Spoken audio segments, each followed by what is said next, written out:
우리 다 같이 한 마음으로 사무엘상 18장 17절의 말씀 같이 합독해 보도록 하겠습니다.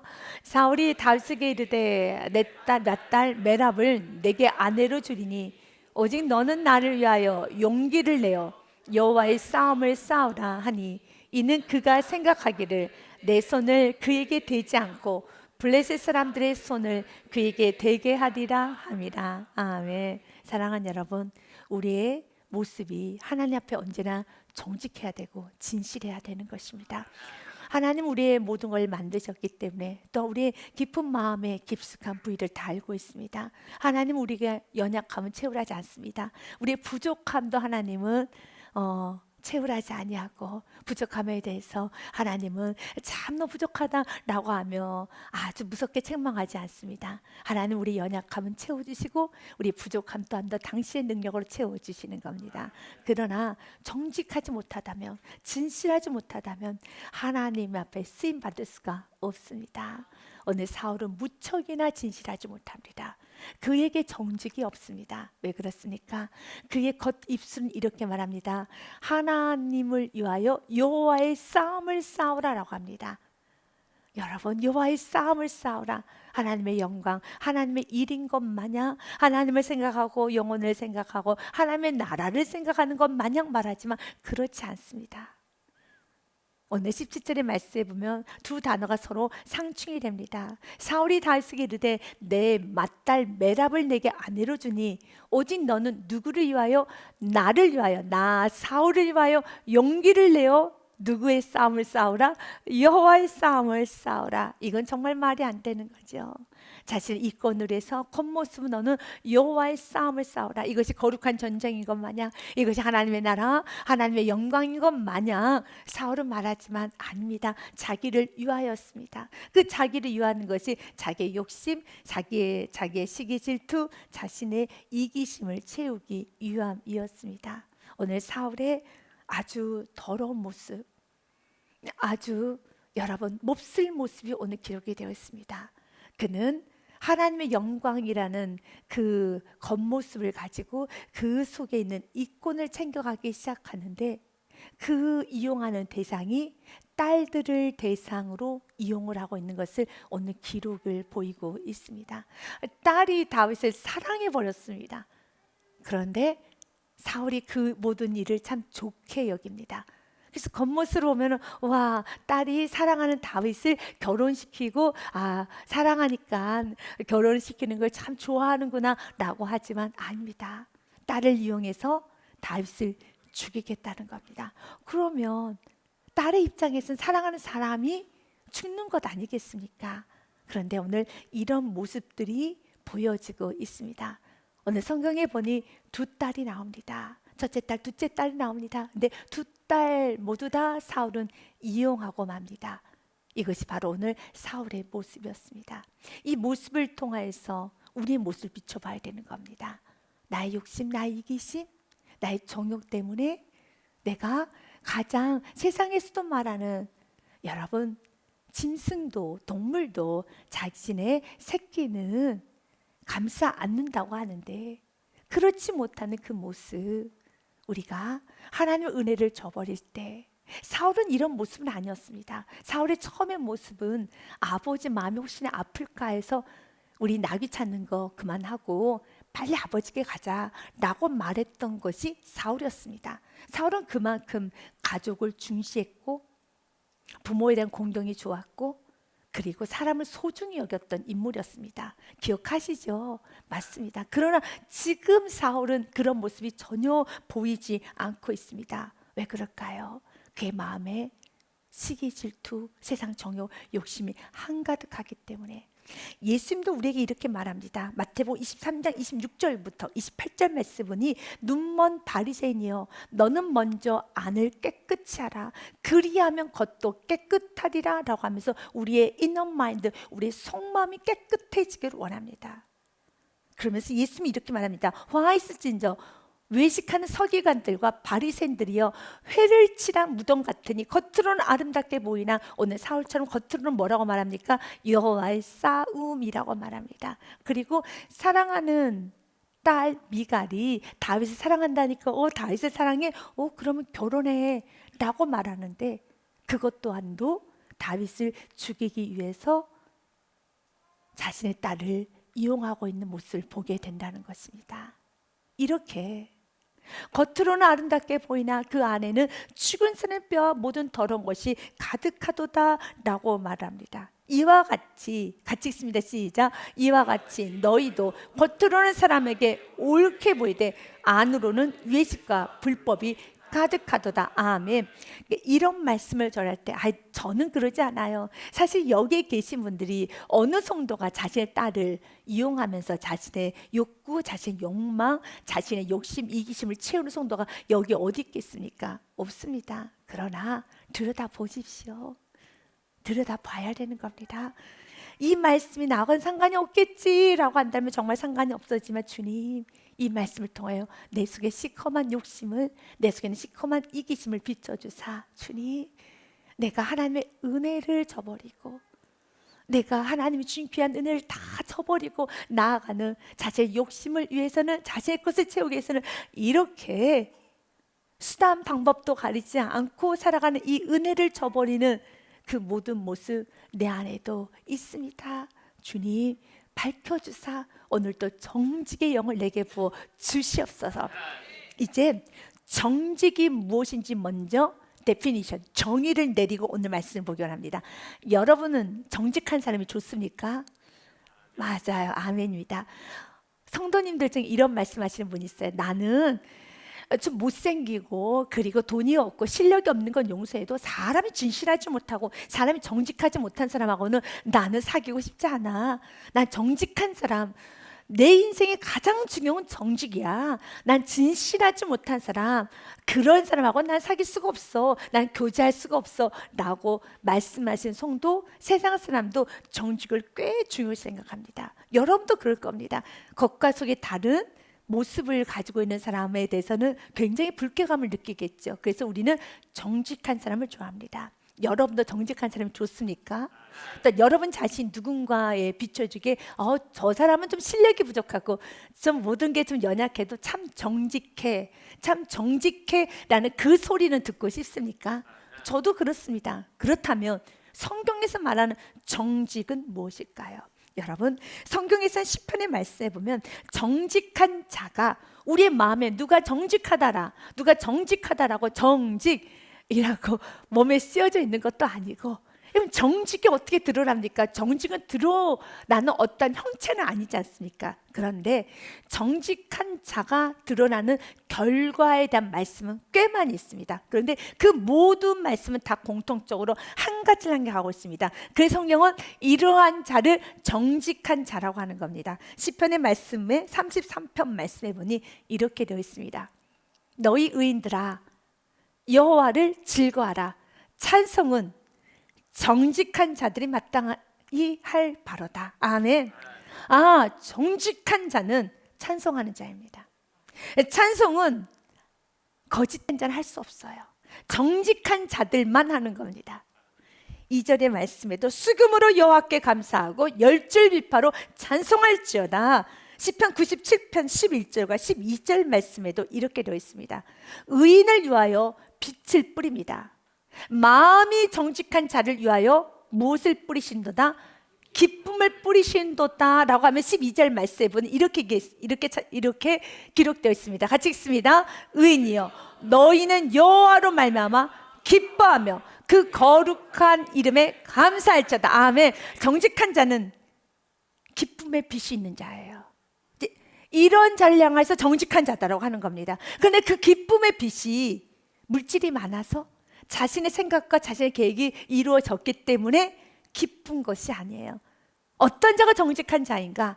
여호와로 말미암아 기뻐하며 그의 거룩한 이름에 감사할 줄 아는 자가 정직한 자입니다. 또한 시편의 말씀 111편 말씀에도 이렇게 되어 있습니다. 할렐루야, 내가 정직한 자들의 모임과 회중 가운데서 전심으로 여호와께 감사하려다. 아멘. 2절 말씀까지 같이 읽겠습니다. 시작. 여호와께서 행하신 일들이 크시오니 이를 즐거워하는 자들이 다 길이는 도다. 아멘. 정직한 자들의 모임을 주님은 너무 기뻐하신대요. 근데 그 정직한 자들이 모여서 하는 것이 있어요. 정직한 자들이 모여서 하는 것이 있어요. 사람을 높이는 것도 아니고 자기 자신을 높이는 것도 아니고 1절 말씀에 보니 그 정직한 자들의 모임을 참 기뻐해요. 근데 그 정직한 자들이 모여서 뭐합니까? 그 회중 가운데서 무엇합니까? 전심으로 여호와께 감사하리로다. 정직은 하나님께 감사할 줄 아는 자, 하나님을 찬송할 줄 아는 자, 하나님으로 말미암아 기뻐할 줄 아는 자가 정직한 자예요. 그래서 다윗이 시편 51편에 나에게 정직한 영을 부어주세요 라고 말합니다. 정직의 데피니션, 정의를 아셔야 되겠습니다. 주님, 나에게 정직한 영을 부어주세요. 하나님이여, 내 속에 정한 마음을 창조하시고 내 안에 정직한 영을 새롭게 하옵소서. 정직이 무엇입니까? 하나님께 감사할 줄 아는 자, 하나님으로 말미암아 기뻐할 줄 아는 자, 하나님을 찬송할 줄 아는 자, 그 자가 정직한 자예요. 주님, 나에게 이 정직의 영을 부어주세요. 내 삶에 당연히 하나님께 감사해야 되고 하나님으로 기뻐해야 되고 하나님을 찬송해야 되는데 왜 내 입술이 닫혀져 있습니까? 왜 내 입술에 감사가 없습니까? 왜 내가 기뻐하지 못합니까? 주님, 난 너무나도 정직하지가 못해요. 주님, 정직의 영을 부어주세요 라고 하면서 11절과 12절 말씀에 나를 주 앞에서 쫓아내지 마시며 주의 성령을 내게서 거두지 마옵소서 하며 정직에 대해서 다윗은 이렇게 풀어 설명합니다. 정직의 영을 내게 부어주옵소서. 무엇입니까? 같이 읽습니다. 시작. 주의 구원의 즐거움을 내게 회복시켜 주시고 자원하는 심령을 주사 나를 붙드소서. 아멘. 나의 삶 속에 구원의 즐거움이 사라져가고 있다면, 내 속에 기쁨이 사라져가고 있다면, 내 속에 감사가 사라져가고 있다면, 내 안에 주를 향한 찬송이 사라져가고 있다면, 구원의 즐거움이 사라져가고 있다면 우리는 오늘 구해야 됩니다. 주님, 내가 참 정직하지 못합니다. 나에게 정직의 영을 부어 주시옵소서. 오늘 다윗은 참 정직합니다. 그러나 사울은 정직하지가 못해요. 사울은 거짓됩니다. 사울은 감사할 것이 너무너무 많지만 사울은 자신의 생각에 메어버렸습니다. 어떤 생각에 메었는가? 저 다윗이 나를 미워하는구나, 저 다윗이 나를 쫓아내려고 하는구나, 저 다윗이 나라를 빼앗으려고 하는구나 라는 그 생각에 사로잡혀서 그가 다윗을 죽이고자 합니다. 그런데 자신의 욕망을 채우기 위해서 그가 사용했던 인물은 자신의 딸들을 사용합니다. 오늘 말씀해 보니 17절의 말씀에 그가 이렇게 말합니다. 내가 맏딸을 줘야 될 때가 되었구나 라고 하면서 말을 합니다. 그 당시에는 딸을 데려가기 위해서는 결혼 지참금이라는 게 필요했었습니다. 그런데 지참금까지는 필요 없고 다윗아, 가서 블레셋과의 전쟁에서 이겨라 라고 말을 하는 겁니다.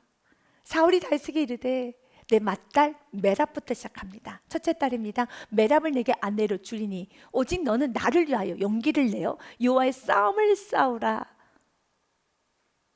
하니 이는 그가 생각하기를 내 손을 그에게 대지 않고 블레셋 사람들의 손을 그에게 대게 하리라 함이라 라고 합니다. 그의 속내는 다윗을 죽이겠다는 거죠. 그리고 18절 말씀에 보니 다윗이 사울에게 말합니다. 안 됩니다. 그는 참 정직합니다. 왜냐하면 그는 자신이 누구인지 자신의 위치를 아는 자였습니다. 자신의 위치를 아는 자는 하나님 찬양할 수 있고 겸손할 수 있고 감사할 수 있어요. 자신의 위치를 모르게 되면은요 감사하지 못해요. 그러나 다윗은 너무 감사하고 너무 겸손합니다.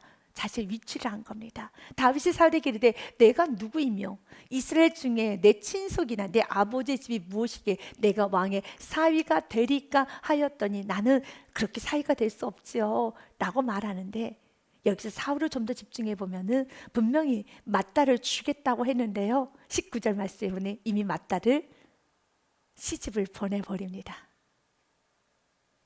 사울의 딸 메랍을 다윗에게 줄 시기에 무올라 사람 아드레에게 아내로 주었더라. 그 당시 무올라 사람 아들레라는 굉장히 큰 부유한 사람이었습니다. 돈을 다 받았어요.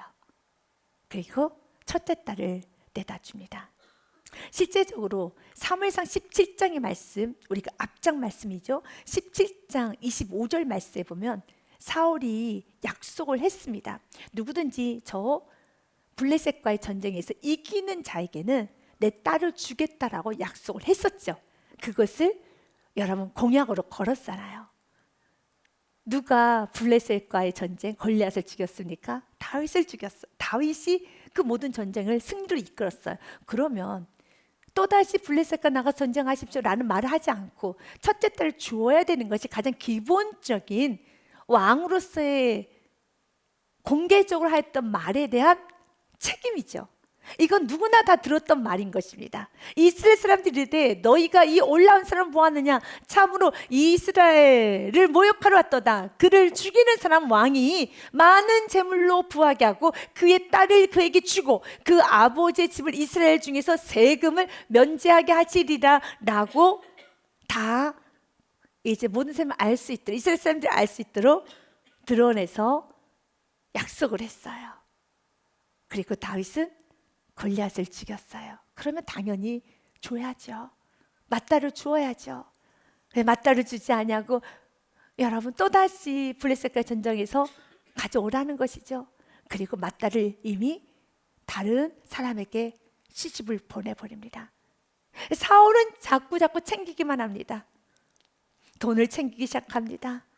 자신의 명예를 챙기기 시작합니다. 자신의 욕심을 챙기기 시작합니다. 자신의 이기심을 챙기기 시작합니다. 다 모든 걸 다 챙겨요. 그에게 있어서는 왕으로서의 여러분 책임, 왕으로서의 명령에 대한 말의 무게, 또한 딸에 대한 가장 기본적인 배려, 그런 것이 전혀 보여지지가 않습니다. 그리고 그가 첫째 딸을 주겠다고 약속하는데 오늘 말씀은 19절에 다윗에게 줄 시기라는 말은 다윗에게 줘야 될 시기가 왔어요. 줘야 되는 겁니다. 그러나 주지 않고 몰랐으면 아들에게로 아내로 주었더라라고 합니다. 이제 두 번째 딸 미갈이 나옵니다. 근데 그 미갈은 어떤 연고로 다윗을 사랑하게 되었는지는 모릅니다. 그런데 다윗의 그 모든 모습과 그 순수함을 보았는지 진짜 사랑이란 걸 해버리게 됐어요. 미간 다윗을 정말 사랑했습니다. 그래서 성경은 이렇게 말합니다. 러브를 했다고요. 네, 오늘 보니 사울의 딸 미갈이 다윗을 사랑하며, 이 사랑이라는 건 정말 남녀 간의 따뜻하고 순수한 사랑을 말합니다. 사울의 딸 미갈이 다윗을 사랑하며 어떤 사람이 사울에게 알린지라 사울이 그를 좋게 여겨. 그래서 좋게라는 이 뜻은 와, 내 딸이 다윗과 같이 멋진 청년 사랑하네. 와, 내 딸이 연애를 하네. 우리 부모님들이 이제 가끔씩 이제 딸이 새롭게 남자친구라든지 누군가를 사랑하게 되면은 좀 아쉽고 조금은 좀 야속하기도 하지만 그래도 내 딸이 성인이 되어서 사랑하는 사람을 만나 이렇게 사랑을 나누는 그 모습을 보면서 부모가 와, 내 딸 다 컸네, 내 아들 다 컸네 라고 좋게 여기는 경우가 있죠. 그 남자 친구라는 그 사람이 정말 이상하고 별 볼 일 없는 사람이면 무척이나 걱정하겠지만 그렇지 않고 풋풋하게 사랑을 키워나가는 그 모습을 보면은 조금 아쉽지만 그러나 그 딸의 성장을 보면서 좋아하죠. 오늘 이 사울이 그 일을 좋게 여겨라는 게 정말로 내 딸 미갈이 다윗을 사랑하는 그 모습을 보면서 와, 내 딸 다 컸네, 내 딸이 사랑이란 걸 하네, 언제 이렇게 컸을까라는 그런 의미의 좋게라는 건 아닙니다. 21절 말씀해 보니 스스로 이르되라는 것은 자기 혼잣말로 하는 겁니다. 성경은 사울 안에 있는 속마음을 그대로 기록해 놨습니다. 스스로 이르되 내가 딸을 그에게 주어서, 다윗에게 주어서 그에게 다윗에게 올무가 되게 하고 블레셋 사람들의 손으로 그를 치게 하리라 하고, 이에 사울이 다윗에게 이르되 내가 오늘 다시 내 사위가 되리라 하니라. 그러니 어떻게 되었습니까? 이제 미갈이 다윗과 사랑을 하게 되니 또다시 다윗을 죽일 수 있는 기회가 생긴 거예요. 내가 둘째 딸 줄 테니까 다시 나가서 블레셋과의 전쟁에 나가서 싸워. 그리고 나가서 싸우게 한 후에 못하겠다는 겁니까? 죽이겠다는 겁니다. 그런데 여러분, 20절과 21절 말씀에 보니 아주 중요한 단어가 있어요. 21절처럼 마음을 먹어서는 안 되는 이유가 있습니다. 21절처럼 다윗을 죽여서는 안 되는 이유가 있습니다. 왜 안 됩니까? 20절 말씀에 그의 딸이 지금 누구를 사랑합니까? 다윗을 사랑해요. 사랑하는 자를 죽이겠다는 겁니다.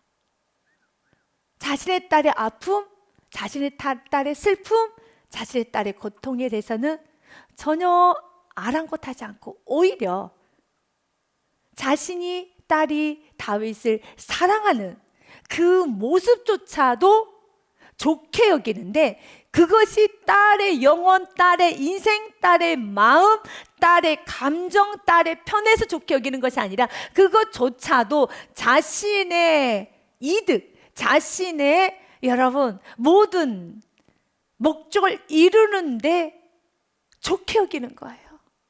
성경은 왜 이렇게 구체적으로 이렇게 기록해 놓았을까요?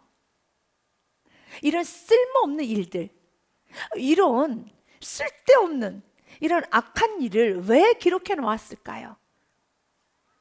오히려 다윗이 선하게 살아가는 모습을 훨씬 더 많이 기록해 놔야 될 것 같은데, 다윗이 전쟁에서 어떻게 이겼는가는 없어요. 과정이 없어요.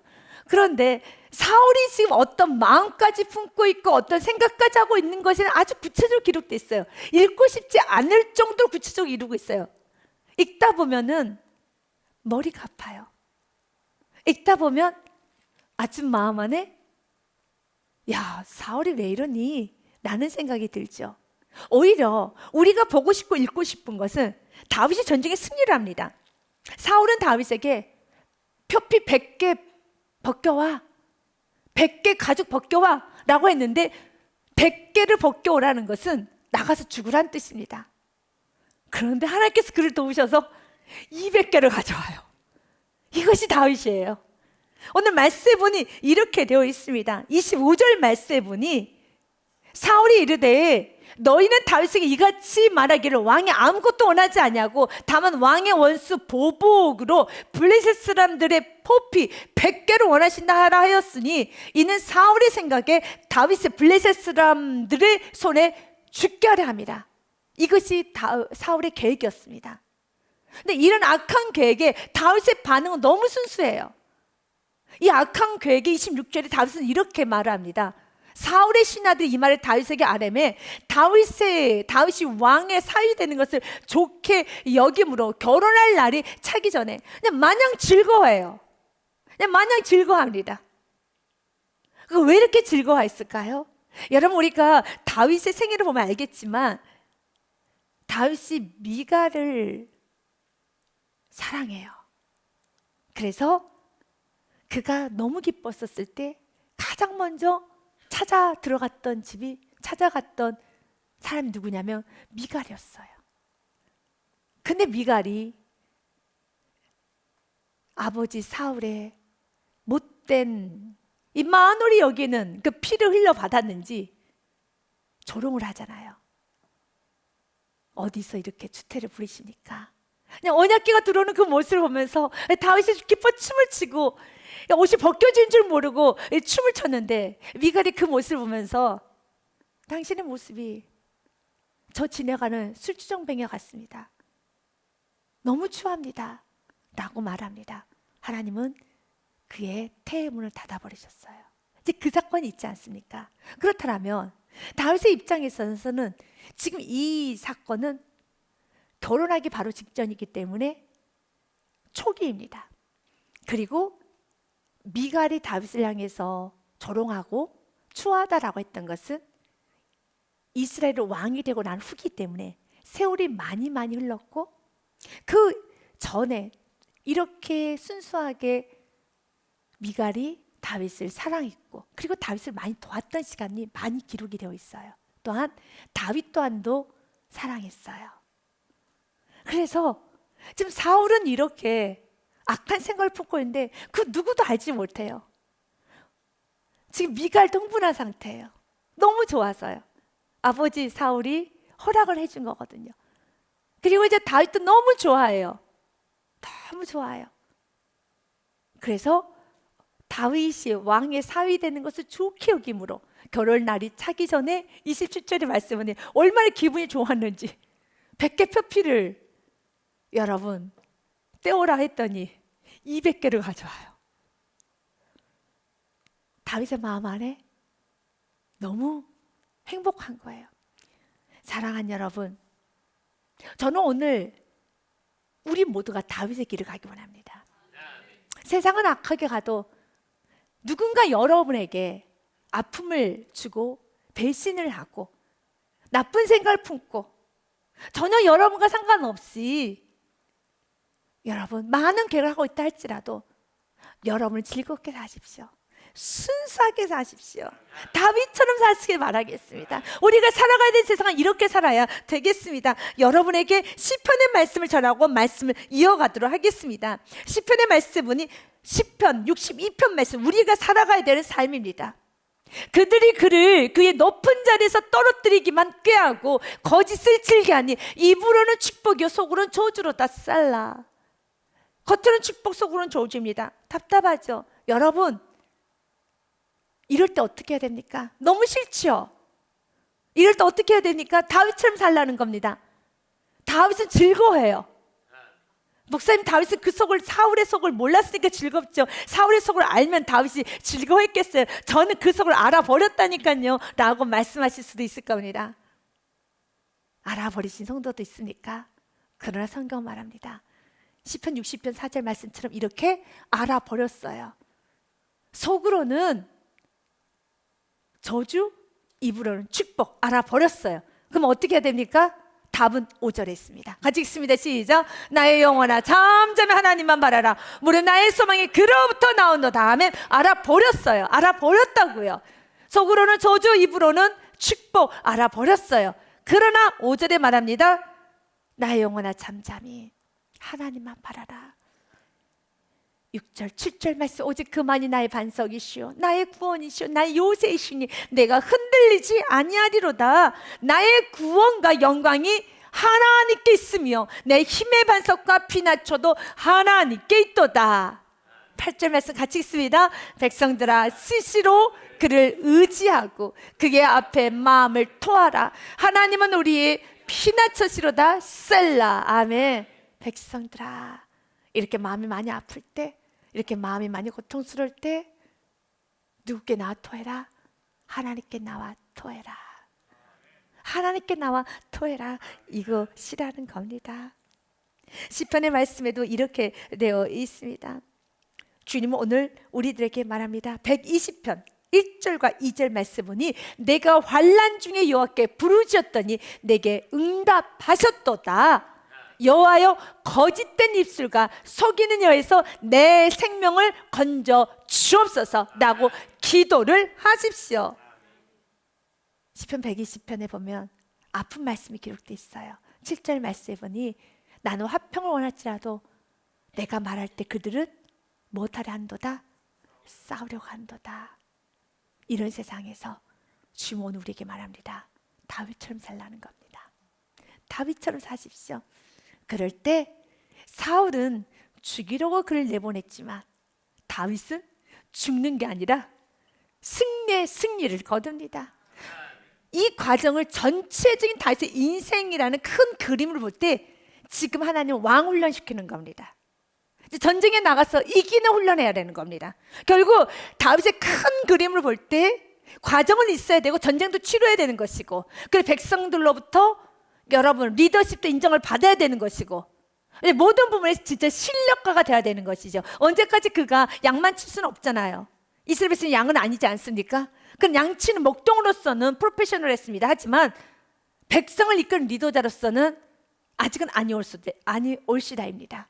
그리고 전쟁의 용사로도 아직 부족합니다.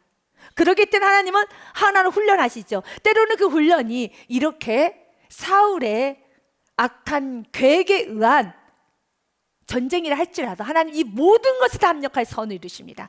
이런 정말 크고 작은 전쟁, 사울은 다윗을 죽이기 위해서 전쟁에 내보냈지만 하나님은 그 악도한다 허용하시면서 누구를 훈련시키고 있습니까?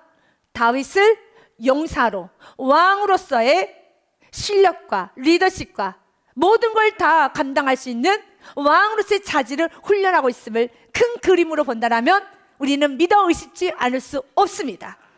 그래서 로마서의 말씀 8장 20절의 말씀, 18장 28절의 말씀은 우리 모든 그리스도인들에게 있어서의 중요한 말씀입니다. 지금 여러분에게 헛고생인 것 같고 이것이 손해보는 것 같고 왜 나에게 이런 고난이, 왜 나에게 이런 아픔이, 나중에 이 모든 사실을 다윗이 알고 나면 나를 죽이려고 내보냈다고 진짜 억울해, 화내. 그럴 때 우리는 다윗에게 뭐라고 말하고 싶습니까? 다윗, 화낼 거 없어. 당신이 왕이 되기 위해서 하나님께서 이것도 사용하시는 것뿐이야. 화내지 마 라고 하지 않겠습니까? 그러나 그 순간에 그걸 알면은 무척이나 화날 것 같아요. 그래서 주님은 오늘 우리에게 말합니다. 합력할 선을 이루실 걸 믿고 손해보는 인생은 없어요. 주 안에 있으면 손해보는 건 없어요. 아무것도 손해보는 거 없고 시간이 허투루 없어지는 것도 없습니다. 물질이 허투루 손해보는 것도 없습니다. 중요한 건 내가 지금 하나님을 사랑하고 하나님 뜻대로 부르심 가운데 있는 것만 확인하십시오.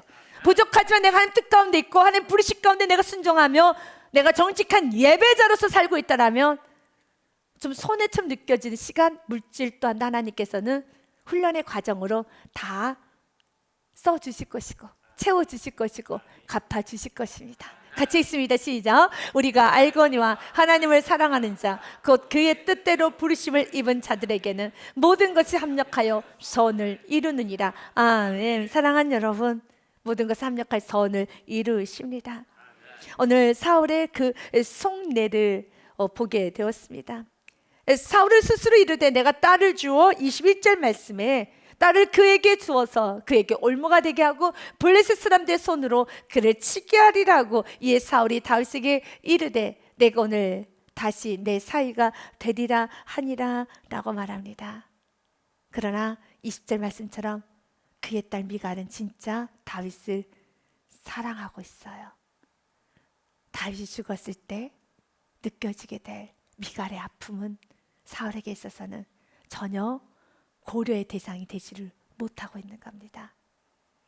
주님은 오늘 사울처럼 살기를 원하지 않습니다. 이 모든 시작이 무엇이었습니까? 하나님 앞에 불순종하기 시작했을 때, 예배에 실패하기 시작했었을 때, 그가 왕으로서의 권위만 내세우기 시작했었을 때 이 모든 것은 다 무너지기 시작했죠. 그래서 오늘 또 우리는 정직한 삶을 살아서 구원 받은 자로서의 삶을 삽시다. 은혜 받은 자로서의 삶을 삽시다. 이제 내게 주어진 귀한 은혜 감사하면서 더 겸손히 살아가시기를 바라겠습니다. 사랑하는 여러분, 이제 사울의 현재 상태를 조금 더 보기 원합니다. 사울이 이렇게 무너져가는 모습을 보면서 여러분은 혹시라도 하나님께서 그를 좀 잡아주시지, 하나님께서 그를 좀 붙잡아 주시지, 하나님 그를 방치해 놓으셨나? 왜 이렇게 저렇게 악해져 가지? 하나님 좀 도와주시지 라고 생각하는 성도도 있을 것입니다. 하나님은 어느 영혼도 방치하지 않습니다. 하나님은 굉장히 깊숙하게, 굉장히 열정적으로 항상 관여하십니다. 왜 그렇습니까? 28절 말씀에 보니 사울은 봐요. 무엇을 보는가?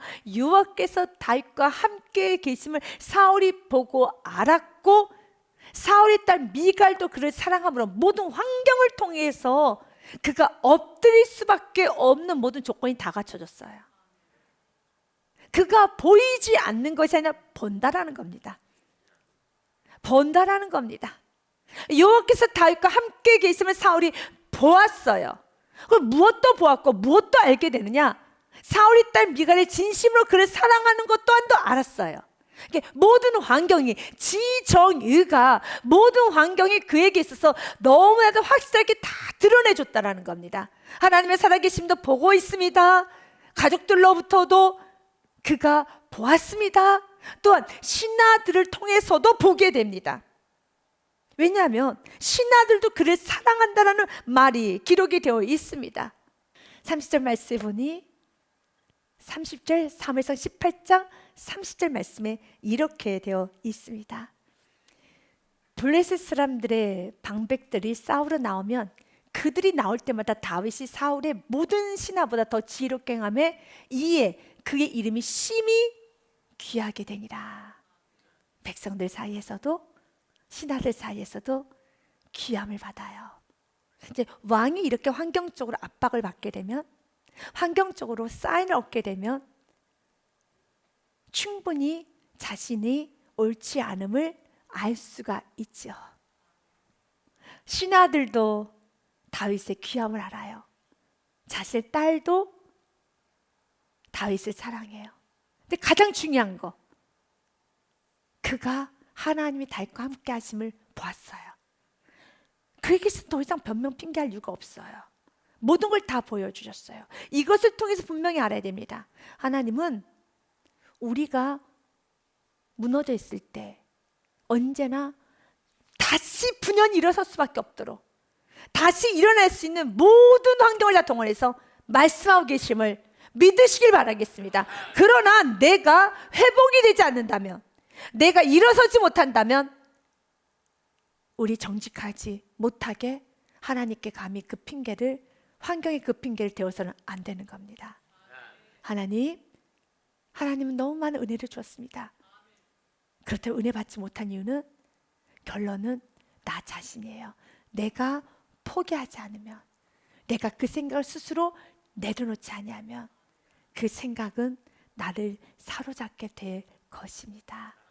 그래서 성경은 29절에 사울의 모습을 이렇게 기록되어 있습니다. 29절에 보니 사울이 다윗을 더욱 두려워하여 평생에 다윗의 대적이 되니라.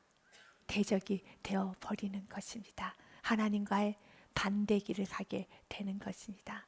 사랑하는 여러분, 이제는 우리는 누구의 길을 가야 되겠습니까? 다윗의 길을 가야죠. 우리는 내 안에 있는 누구를 십자가에 못 박아야 되겠습니까? 사울을 십자가에 못 박고 날마다 겸손하게 다윗의 길을 갈 수 있는 은혜가 우리 모두에게 충만하게 있어야 되겠습니다. 그리고 이렇게 사울과 같은 이런 아픔의 상황에 있다 할지라도 여러분은 시편 27편의 말씀으로 승리하시기를 바라겠습니다. 시편 124편 6절의 말씀 우리 같이 읽겠습니다. 시작. 우리를 내주어 그들의 입에 씹히지 아니하게 하신 여호와를 찬송할지로다. 아멘. 절대로 씹히지 않습니다. 절대로 씹히지 않습니다. 7절 말씀 같이 읽습니다. 우리의 영혼이 사냥꾼의 올무에서 벗어난 새같이 되었나니 올무가 끊어짐으로 우리가 벗어났도다. 아멘. 이 놀란 역사를 맛보기 원합니까? 도움은 여호와께 있습니다. 8절 말씀도 같이 읽습니다. 우리의 도움은 천지를 드신 여호와의 이름에 있도다. 아멘. 그 여호와의 도움을 받기 원하십니까? 어느 나의 삶에 정직이 있는가를 보십시오. 눈을 향해서 왜 이렇게 정직하지 못해 하는 것이 아니라 지금 우리에게 필요한 건 정직입니다. 지금 우리에게 필요한 건 정직. 정직의 데피니션, 정직의 정의에 대해서 우리는 분명하게 서론해 보았습니다. 하나님을 찬송하는 것이 정직이고, 하나님으로 말미암아 기뻐하는 것이 정직이고, 하나님께 감사하는 것이 정직이고, 하나님을 높이는 것이 정직입니다. 이런 정직한 삶을 살아갈 때 여러분이 가는 곳마다 승리가 있고, 여러분 자녀의 눈에 눈물이 사라지게 될 것이고, 여러분 사랑하는 사람이 기뻐할 것이고, 또한 하나님께서 기뻐 영광을 받으시게 될 것입니다. 이런 삶의 날마다 이 은혜가 충만하시길 주님의 이름으로 축복드립니다.